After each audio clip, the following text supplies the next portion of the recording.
It's definitely on the list of major life stresses. It's, in most cases is a really good stress, but it still is a new experience. Dr. Catherine York knows a thing or two about delivering babies. She's been doing it for more than 15 years.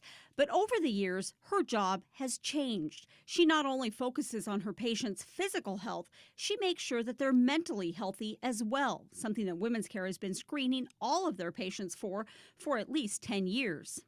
Part of that screening process, in addition to just being able to diagnose these things, is to open the door so that patients do feel comfortable coming to us and asking, say, I am having this, I feel that, I'm having this emotion, it's kind of worrying me. Asking women if they need help is one thing. Finding that care is another. That's why Women's Care teamed up with the Center for Family Development. Counseling is a huge component of mental health care.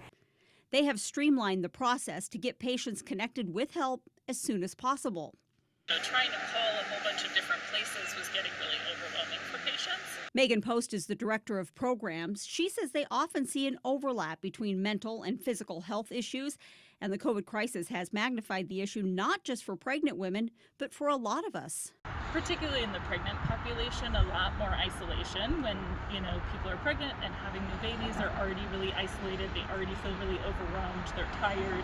But how do you know when you need help? Dr. York says mood changes, feeling more anxious, irritable, or sad for no reason are more common. So are changes in your appetite or your sleeping patterns. I think a lot of times people have these feelings, but they don't think that it's something that they should talk with us about, or I just, need to cope.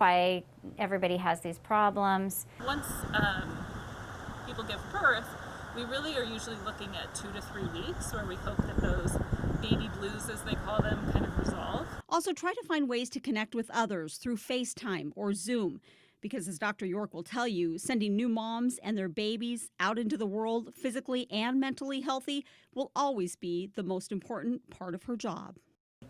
What we really hope for is that we can get these things treated so that people can be, that it's not their mood disorder that's raising their baby. It's themselves, and it's the best part of themselves.